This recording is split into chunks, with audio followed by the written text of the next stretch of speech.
is a woman over the weekend who took it upon herself to research my family history in hopes of digging up some kind of a gotcha moment, a gotcha angle to validate illegal immigration and open borders. And what she found was really shocking, guys. She found that my family who came here in the 1800s from Norway and Germany, that they spoke Norwegian and German.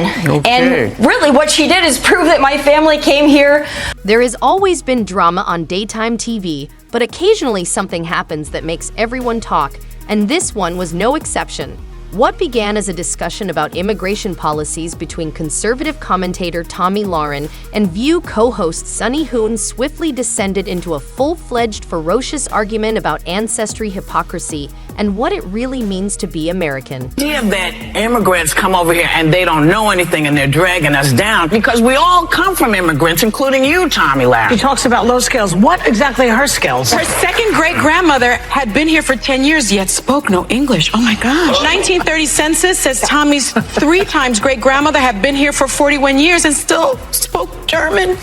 Let's set the scene first. Before we get started, hit the like button and subscribe buttons to ensure you never miss the newest Hollywood drama, sizzling hot opinions, and all the spicy discussions that have the internet buzzing. Tomi Lahren has a history of stirring up controversy with her unyielding and uncompromising opinions on immigration. She is a strong supporter of a merit-based immigration system and a fervent supporter of both legal immigration and immigration reform. She is a divisive character who is often questioning the status quo on the other side due to her audacious positions. At every stage, Sunny Hostin has made it abundantly evident that she supports a more humane approach, promoting empathy and refuting reactionary immigration tropes. It was only a matter of time. The fuse was lit before these two clashed when Hostin, embracing her inner genealogist, brought up Lahren's family history. She pointed out that Lahren's ancestors, who came to the U.S. in the 1800s from Norway and Germany, didn't even speak English when they arrived, which she implied directly contradicted Lahren's position on modern immigration. She also called out what she perceived as Lahren's argument's hypocrisy. Now, there is a woman over the weekend who took it upon herself to research my family history in hopes of digging up some kind of a gotcha moment, a gotcha angle to validate illegal immigration and open borders. And what she found was really shocking, guys. She found that my family who came here in the 1800s from Norway and Germany, that they spoke Norwegian and German. And really what she did is prove that my family came here. However, what should have been a calm, deliberate conversation swiftly turned into a high-stakes emotional exchange. Showdown, not one to back down, Lahren took the personal jab and used it as a platform to reaffirm her convictions. My ancestors followed the legal process, she added, stressing that they established their lives without government support. In her perspective, this moment was crucial since it marked a significant difference between then and now. While some praised the host's effort to reveal what they perceived as hypocrisy, others believed it was a low blow that diverted attention from the true problem. The host's decision to look into Lahren's family history was no longer simply about policy, it was now personal. How to deal with the immigration issues of today. And for them to go that deep in your background, you have gotten under their skin to a level I didn't think was possible. What is it about you that bothers them so much? Well, it's not just me, it's anybody who advocates for merit-based immigration or has an issue with open borders. And again, just like you said, they don't seem to understand that we on the right believe people have come to America in search of a better life, both then and now. But as Len noted, the immigration landscape of the 1800s was very different, largely unregulated with land up for grabs and few rules. This led to a complex debate about whether today's immigration policies can even be compared to those of the 1800s. For Hostin, the assimilation point was crucial, as she maintained that cultural integration has always been a slow and gradual process.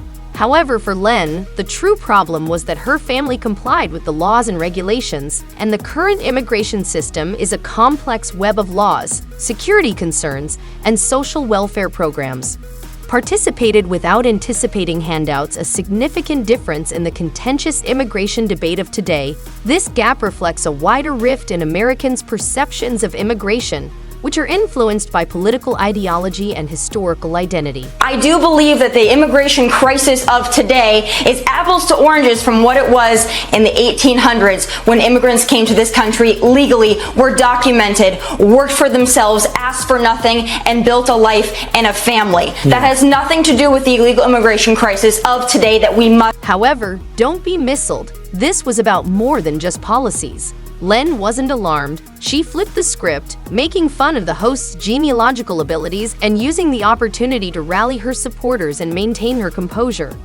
The host's personal jab turned the debate into something even more heated and polarizing. She wasn't just questioning Lauren's beliefs. She was also casting doubt on her integrity by looking into someone's family history to make a bold political point.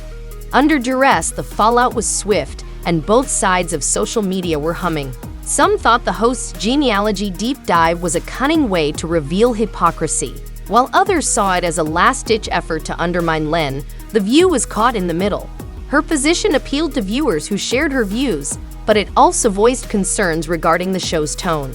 Although the panel discussions are frequently heated, they are turning someone's family tree into a battlefield where the boundaries between personal and policy are being crossed. I lost my job at a conservative network because I said I was pro-choice. That's a big no-no. It was a big no-no. You know, I offended the community. I went on The View and I said just a point that a feeling that I've had for a long time. I'm very limited government. Like, that's just me. I'm not pro-abortion. I'm just very limited government. That's my perspective on a lot of things.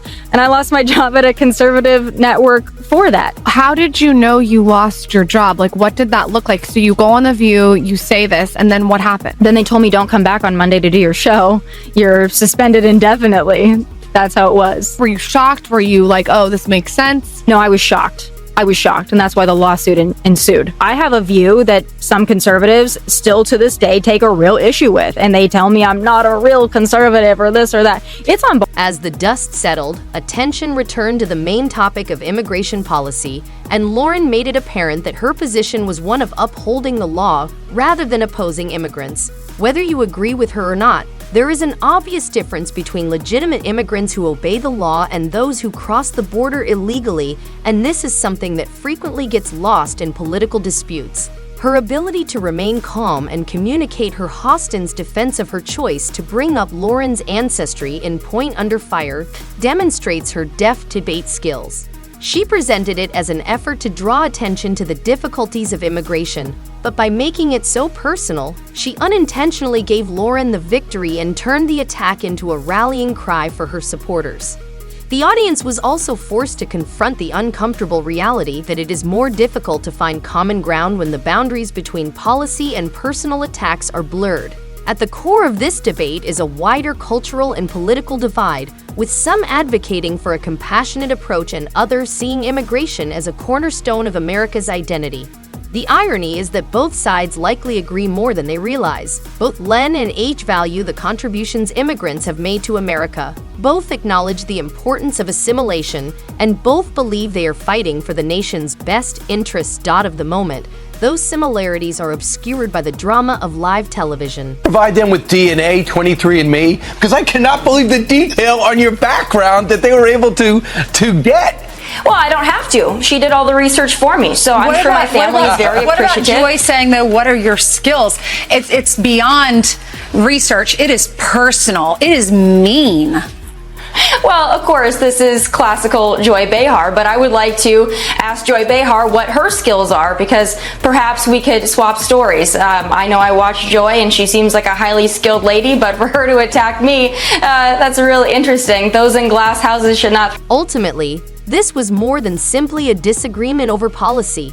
It was an example of how intensely personal politics have become when arguments turn from exchanging ideas to disparaging specific individuals. Whether you're on Team Lauren or Team Hostin, everything feels more intense and intimate. What do you think? Is it appropriate to bring up someone's personal history in political debates? Or did this go too far? Please let me know in the comments below. And if you enjoy this video, don't forget to hit like and subscribe. This debate is far from over, and if anything, it shows that daytime TV can still produce moments that get people talking and wondering what's really at stake. One moment of tranquility.